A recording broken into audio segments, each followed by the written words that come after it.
understanding of this topic is that I am asked to present different theoretical approaches to parenting and to highlight differences and similarities. I have used some of my own photos from Vigelandsparken in Oslo, not far from the university, taken on Christmas Day just last year in my presentation because I find the statues in Vigelandsparken well suited to illustrate different approaches to parenting.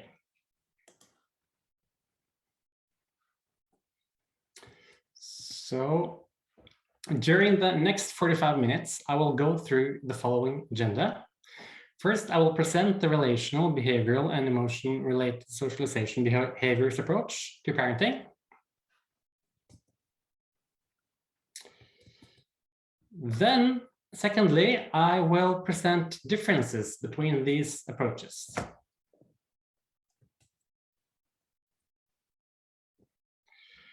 And third, I have made up a case of a Norwegian family that I will use to illustrate the different approaches to parenting. And I have used parenting interventions as an example to highlight the differences between these approaches to parenting. So I will use the circle of security as an example of the relational approach to parenting, and parent management training Oregon, PMTO, as an example of the behavioral approach to parenting, and tuning to kids as an example of an ERSB's approach to parenting. And lastly, I will sum up similarities between these approaches to parenting.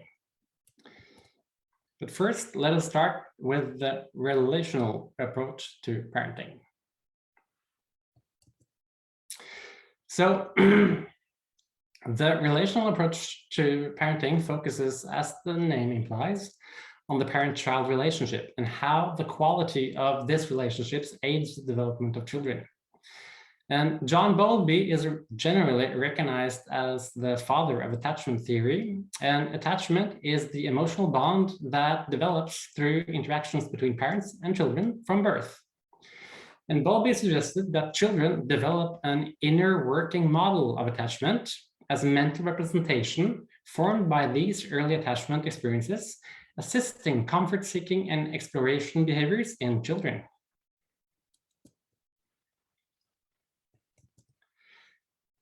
And building on Bowlby's work, Mary Ainsworth identified attachment patterns in mother-child relationships, and Harry Harlow demonstrated through his work on rhesus monkeys that physical contact and comfort is essential for the development of a secure, loving attachment relationship.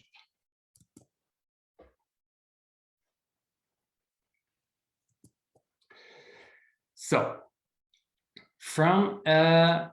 also from a relational, although not attachment-oriented necessarily perspective, Edward Tronick conducted the classical still face experiment, which many of you know of, where mothers were instructed to hold a still face and not to react to their infant's bids for attention.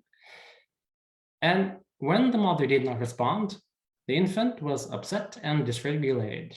And this experiment was important because it showed how maternal sensitivity and responsiveness helps to regulate children's emotions.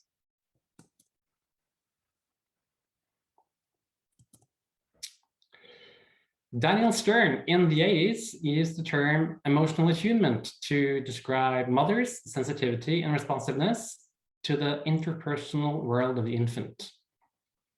Stern's approach was relational and analytical, and he suggested that parental sensitivity and responsiveness was essential for the development of a sense of self in the infant in its relationship to his parents.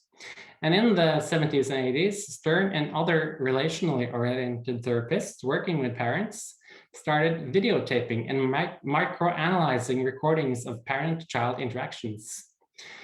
Then microanalysis of parent-child interactions is often used in therapeutic interventions designed to facilitate parental sensitivity, responsiveness, attachment security, and reflective functioning in parent-child interactions.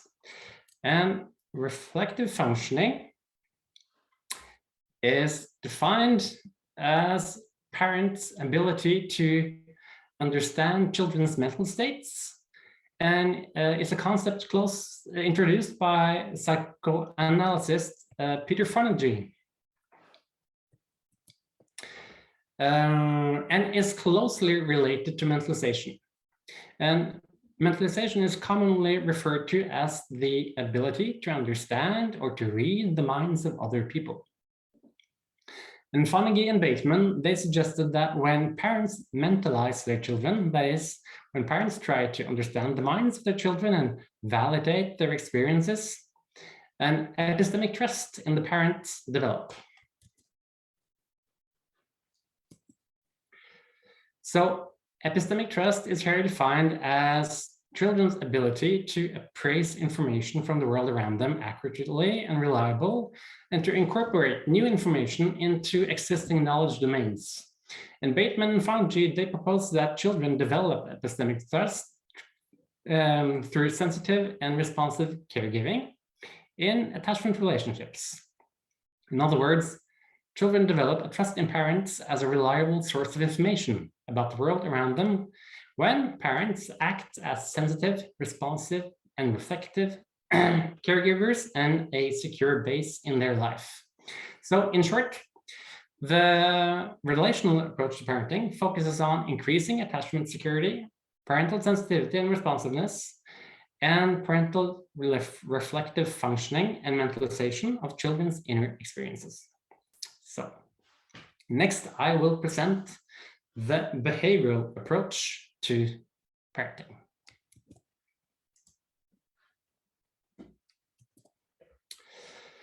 So we know from learning theory and from Pavlov's dogs that classical conditioning is learning that occurs when two stimuli are presented simultaneously and thus associated.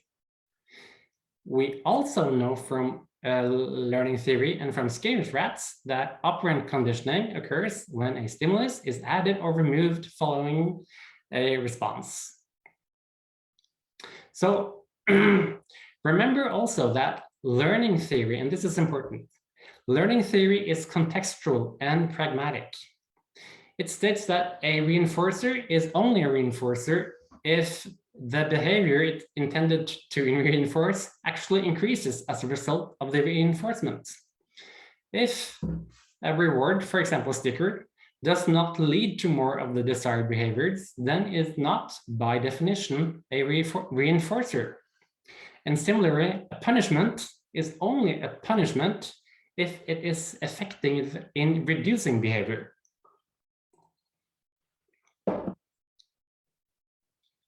So using reinforcers effectively and setting limits effectively is a difficult but valuable tool in parenting. But unfortunately, most punishments parents use to stop unwanted behaviors do not lead to a reduction in unwanted behaviors. They often only lead to more conflicts. So learning does not only take place through reinforcement and punishment. According to Albert Bandura, learning can also take place through observing others. And in several classical studies from 1963 of 3 to 5-year-old children, Bandura demonstrated how violent acts were learned through observation. And Bandura thus formulated social learning theory, which is one important theoretical foundation the behavioral approach to parenting is based upon. So another important theoretical foundation in the behavioral approach to parenting is coercion theory, developed by Gerald Patterson. And coercion can be translated to Norwegian as tvingende samspill, and refers to the practice of persuading someone to do something by force or threats. And Patterson's coercion theory describes a destructive interaction of parent-child interactions, where the parents inadvertently reinforce children's negative behaviors, leading to conflict escalation. So a coercive interaction can start with a negative comment, which is retaliated, leading to a counterattack, and the interaction is discontinued only when either the child or the parent wins.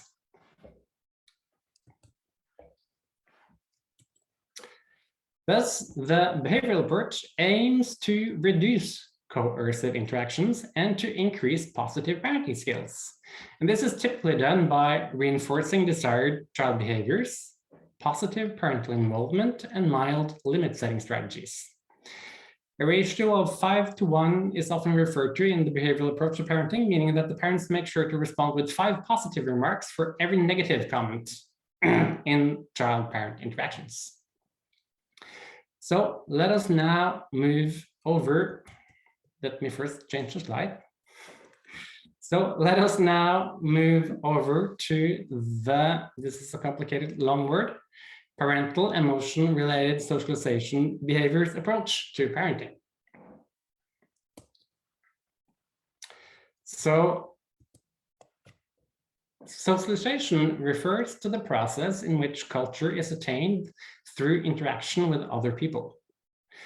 And emotion socialization is the process in which children are socialized into a world of emotions through interactions with parents, other family members, teachers, and peers. And the emotion socialization literature can be traced back to Clifford Geertz, who in the 1770s proposed that emotions are ideas transmitted and learned through culture. And as Caroline Sarding stated in the 80s, socialization theory at that time had been guided by social learning theory and conditioning.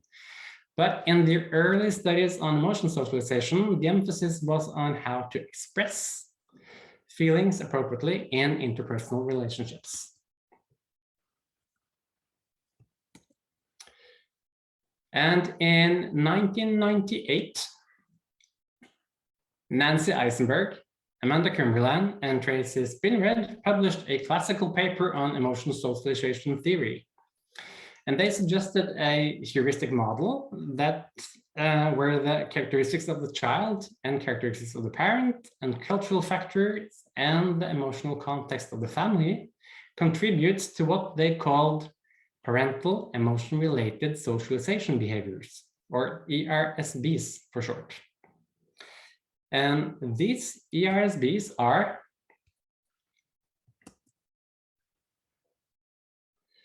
parents' reactions to children's emotions, discussion of emotions in families, and parents' expression of their own emotions. And Eisenberg and co-workers suggested that parental ERSBs contributed to regulate or dysregulate children's arousal, which was again related to positive or negative child outcomes. So Eisenberg and co-workers also differentiated between two kinds of ERSBs, supportive and non-supportive. And the supportive ERSBs includes discussion of emotions in families, encouraging children to express their own emotions, comforting children, helping children to solve concrete problems. And the non-supportive ERSBs include punishing children for expressing emotions, minimizing children's emotions, becoming distressed as a parent when the child is experiencing emotions, typically negative emotions, and parental modeling of negative emotional expressivity.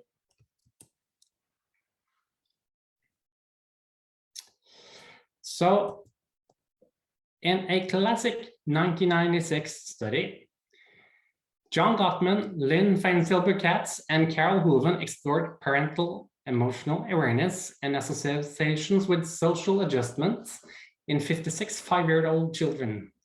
And they found that an emotion coaching style of parenting was related to better outcomes when children were tested again at the age of 8. And the emotion coaching parents, they were typically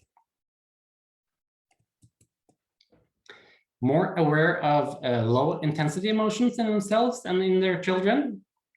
They viewed children's negative emotions as an opportunity for intimacy and teaching. They validated their child's emotions. They assisted their child verbally in labeling emotions, and they problem solved with the child, setting behavioral limits, discussing goals and strategies for dealing with the situation that led to the negative emotion. So these researchers suggested that an emotion coaching style of parenting was linked to parental awareness and meta-emotional philosophy. And parental meta-emotional philosophy is here defined, and this is important, as an organized set of parental thoughts and feelings about emotions in themselves and in their children.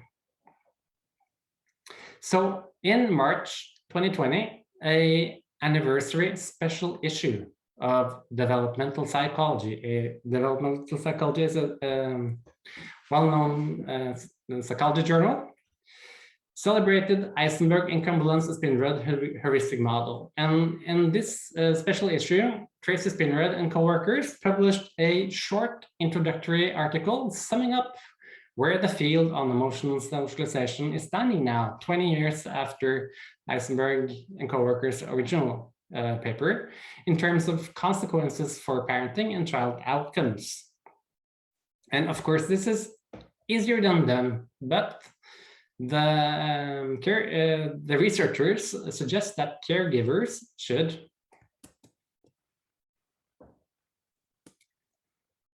in general use a positive emotional tone and mood during interactions with children and adolescents, validate children's emotions. For example, adopting an attitude that although some behaviors may be problematic, not all emotions are problematic, or they are in fact all okay. Help children learn strategies for dealing with emotions by helping children find ways to feel better, providing comfort, and finding ways to solve the problem that led to the distress.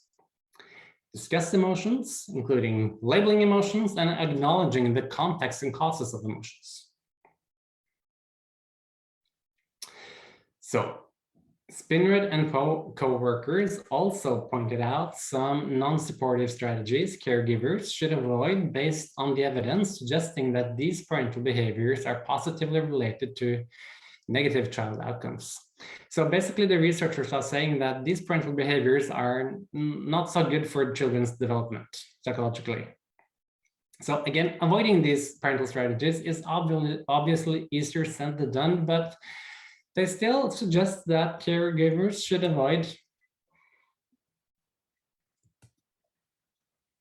general irritability and strong expressions of anger and hostility, unregulated negative expressivity, such as anger or displays of strong sadness or depression, punishment of children for emotions and feelings, dismissal or minimization or ignoring the expression of emotion, and overly upset emotional displays in the parent in response to children's emotional distress. So how do we help parents go from using a non-supportive parenting strategy to a supportive strategy? The ERSB's approach aimed to increase emotion coaching and supportive parental responses and to reduce parental dismissive and non-supportive responses. And I will come back to how this can be achieved through intervention.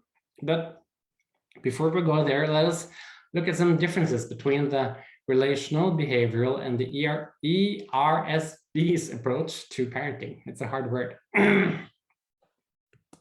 It's a hard word also, by the way. But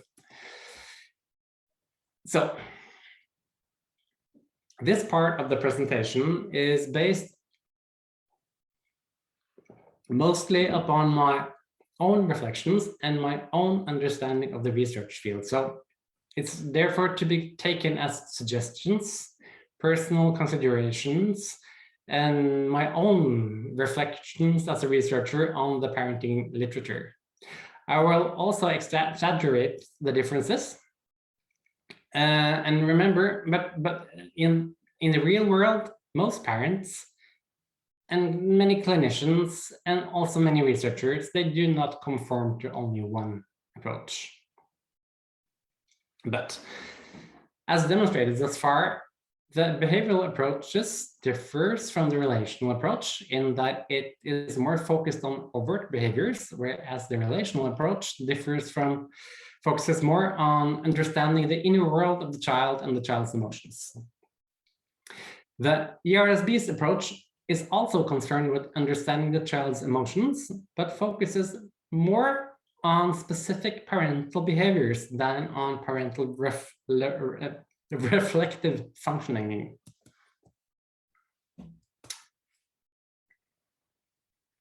The relational approach focuses on mentalizing or reflecting upon the mind of the child and the child's emotional needs, and providing comfort and emotional support, assisting the child in regulating his emotions. The behavioral approach, on the other hand, focuses on regulating behavior directly through either reinforcement, limit setting, or sometimes even planned ignoring. Planned ignoring is to deliberately ignore unwanted behaviors and to respond positively to the desired behaviors. So if a child is misbehaving, for example, and behavior-oriented parent may use planned ignoring, not to respond as a parental strategy, believing that adult attention in response to these behaviors can act as a reinforcer. Planned ignoring is helpful because it can help to avoid conflict escalation. But the relational parent, on the other hand, would not use planned ignoring. Instead, she would focus more on the underlying emotional needs of the child and see the misbehavior as a representation of these needs. Perhaps the child is feeling insecure and needs to be assured that he is accepted. His attachment needs must be met with love and affection. A strict ERSB's approach is primarily concerned with the parents' role in socializing the child's emotional competence. An ERSB's approach will thus focus on concrete steps in how to respond to children's negative emotions and how to model emotional regulation, how to discuss and talk about emotions and express emotions in the family. So, these are some differences between approaches. Again, I'm exaggerating a bit here, but yeah. There is also a difference in the power balance between the relational ERSBs and behavioral approaches in parenting. When using limit setting strategies, such as the timer procedure or using positive reinforcement, the parent uses his power as an adult to shape the child's behavior. And the child learns through external incentives to conform to the parent's wishes and thereby change his behaviors. In the relational and ERSB's approaches, socially adequate adaptive behaviors are hypothesized to come naturally from a secure attachment relationship or from improved emotional competence. So in both the relational and ERSB's approaches to parenting, time in would be preferred in place of a time out. And a time in response would, in this case, involve sitting down quietly with the child, providing care and comfort, trying to understand what's going on inside the mind and body of the child. Another difference between these approaches in the clinical setting is the use of role plays and skills training versus working with parental reflective functioning. So because ERSBs and the behavioral approaches are a bit more instructional and cognitive, they lend themselves better to concrete skills training. whereas the relational approach focuses more on developing the parent's implicit, reflective, emotional gut response. No one concrete general instruction works for all relationships, and there is no simple recipe in relational parenting. I will now, to explain differences even further, I will now illustrate these differences between the approaches by looking at some parenting programs. So,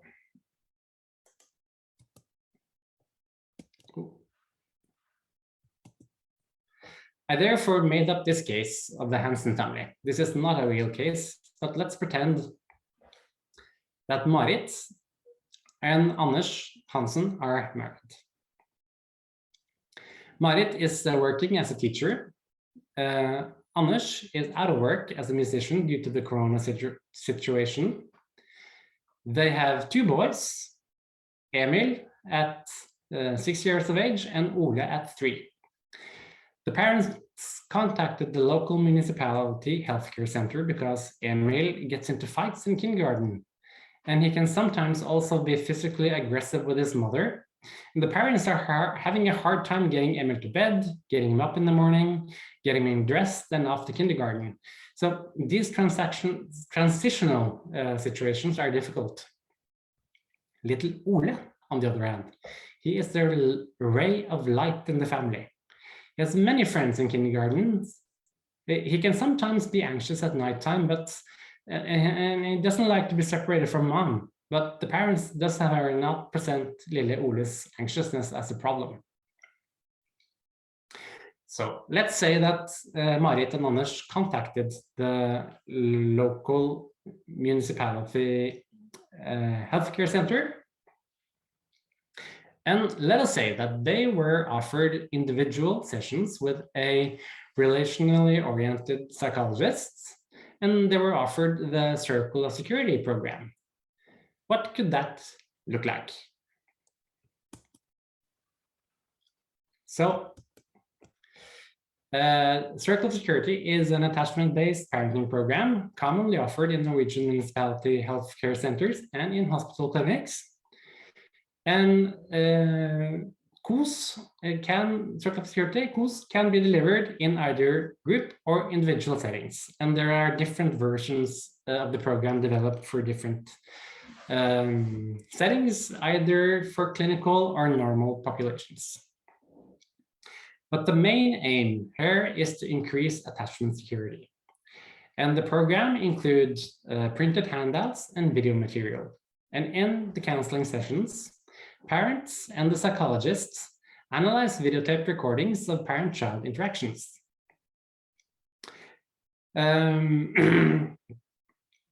And they try together to understand the mind, behavior, emotions, and attachment needs of the child, whether the child is exploring on the top of the circle or seeking comfort on the bottom of the circle.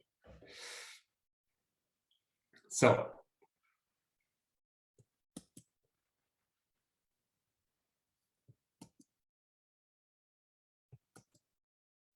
sorry.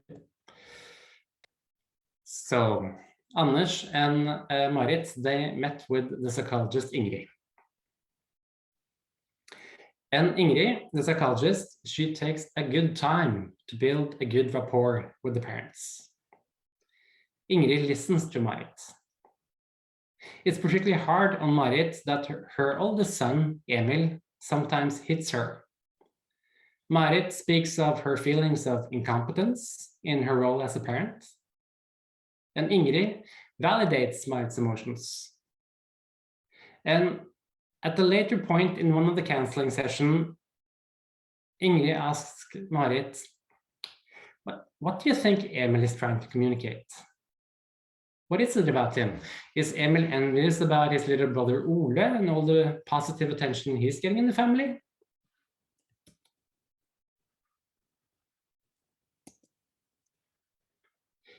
Ingrid talks to Anders about how the corona situation has affected its work, and asks him how all of this makes him feel. Not good, Anders says. I bet, Ingrid responds. Ingrid normalizes the difficult emotions that may arise in us as parents from time to time. At one point, Ingrid said that it was almost like strike music. You know, from the movie Jaws, Ingrid says. Marit has no idea, she's never seen that movie, but Anders immediately understands the reference. You know, Anders says, the dee-da, dee-da, dee-da, dee-da, bam! You're eaten by the shark. Ingrid hands Anders and Marit laminated copies of the Coase Circle, and together they reflect on where Emil is on the circle when his emotions and behaviors is regulated or dysregulated. And Ingrid uses the cup metaphor. When Emil's emotions and behaviors are unregulated, it is because his attachment needs are not met. His cup is empty.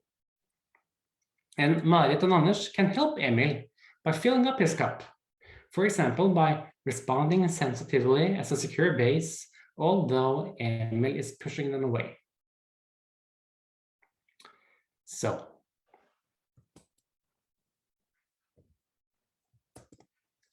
let us now say that instead of meeting with a Coase therapist, they met David, a behaviorally trained psychologist, and were offered a behavioral intervention, the Parent Management Training Oregon, PMTO, at the Municipality Healthcare Center. What do you think that could look like?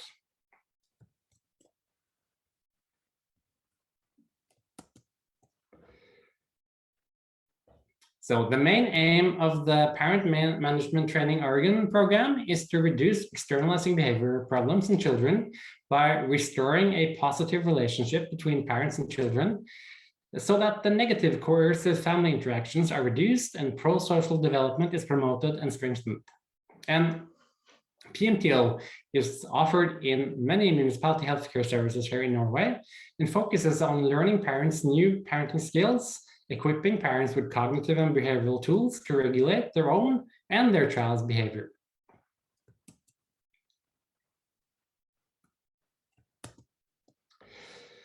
And in parenting groups or individually, parents learn to encourage children's new skills learning. They learn new problem-solving skills.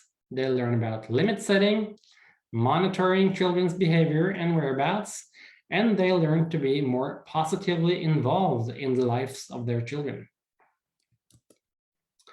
And some key support strategies include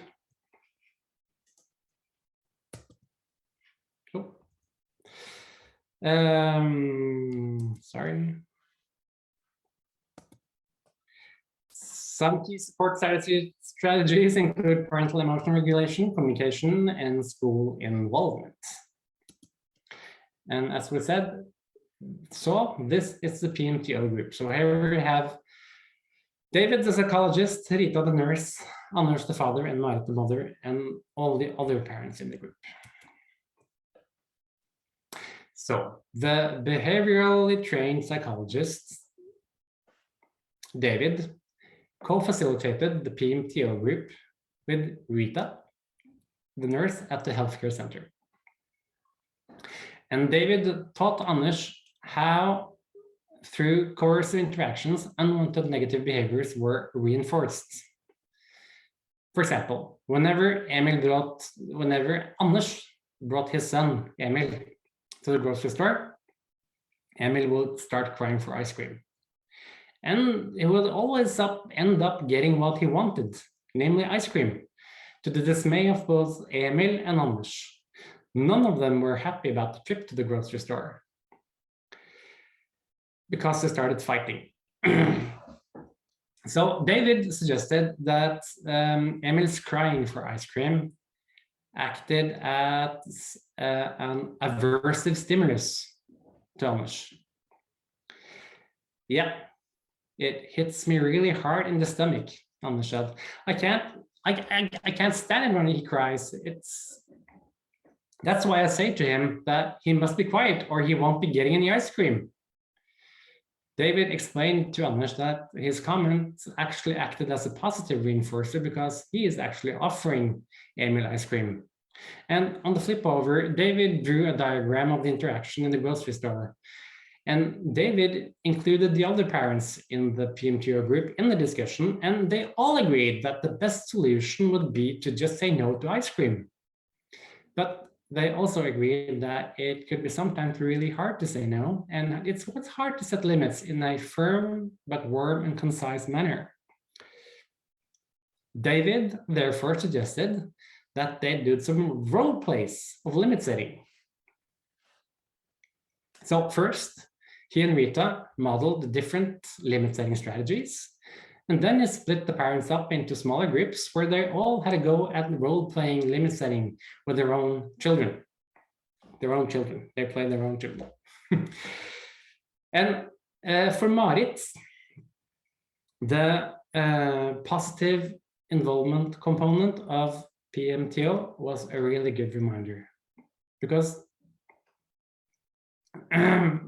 Marit decided now to spend more time alone with Emil, doing positive activities, and Marit and Anders also became more conscious of giving Emil more positive feedback when his behavior was actually on task, and his behavior was actually pretty okay at times.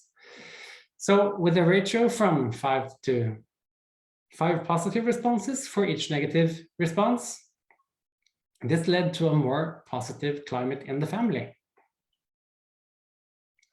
Okay.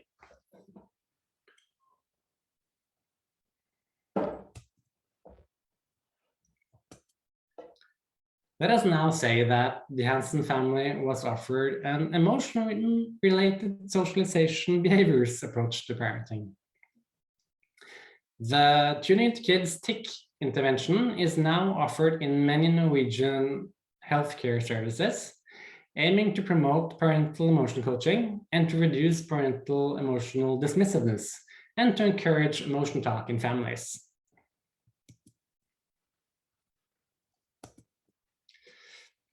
And some of the key components in the TIC are parental emotion awareness and emotion regulation exercises and psychoeducation. For example, learning about different styles of parenting and emotional coaching. And the parents in the group discuss parents' meta-emotion philosophy and how this relates to their family of origin. And they also do role plays. At first, the role plays are scripted, but as the program advances, group facilitators encourage parents to engage in unscripted role-playing of examples from their home environment. And they also get home activities, including practicing emotion talk with their children, practicing the 5 steps of emotion coaching, using an emotion diary, and completing other emotion-related activities involving their children at home. So the TIC group, which you can see here, was facilitated by Marie, who was a psychologist, and Annie. And Marit and Anders participated, and a lot of other parents. So in the TIC group, Anders and Marit learned that all emotions are acceptable, although not all behaviors. And Anders and Marit liked this approach because they now understood that they did not have to stop their oldest son, Emil, from being angry all the time. Instead, they could help Emil to express his anger in more socially appropriate ways. And Anders found it liberating that anger suddenly was a positive emotion. He had tried to make rid of his anger all his life, but now he finally learned that there were socially appropriate ways of expressing anger. And in one of the first sessions, Annie held up her hand like this, and she said, "I will now show you a hand model of the brain. And the thumb is like the emotional center of the brain, the amygdala and the limbic system. And the fingers on top here, they're like the cortex, the thinking part of the brain. When we are angry or aroused, our natural flight or fight mechanism kicks in, and it's almost like the brain flips its lid. The thinking brain up here loses the connection to the emotional brain.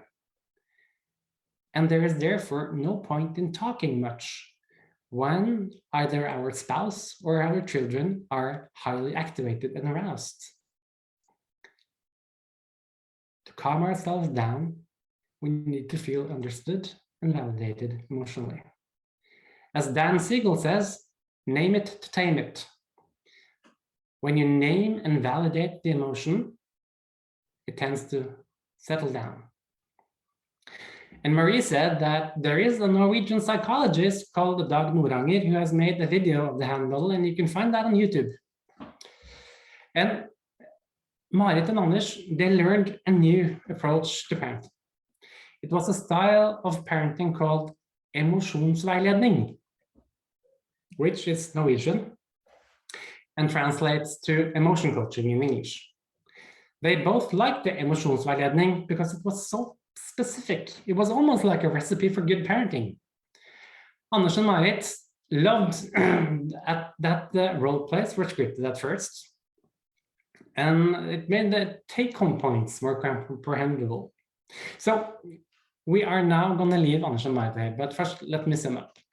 The relational approach focuses on attachment theory, parental sensitivity and responsiveness, and parental reflective functioning. And the main focus in the behavioral approach is to increase positive parenting and to reduce coercive parenting. And the main focus of the ERSB's approach is to increase supportive ERSBs and to reduce non-supportive parental strategies. And as the keen listener may have understood by now, these approaches are different, but they are not mutually exclusive. So I will therefore now briefly discuss some similarities between these approaches. Oops.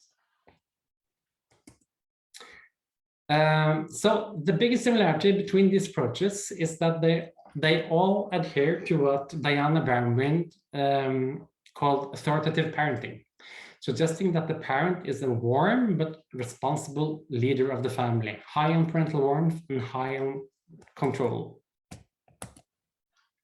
Another similarity is that all of these parenting approaches oppose the use of violence, brute force, or harshness in parenting interactions. All three approaches also focus on parental emotional regulation, although from different perspectives. So the relational and ERSB's approach focus more on emotional awareness and earlier attachment experiences, whereas the behavioral approach focuses more on cognitive and behavioral means of emotional regulation.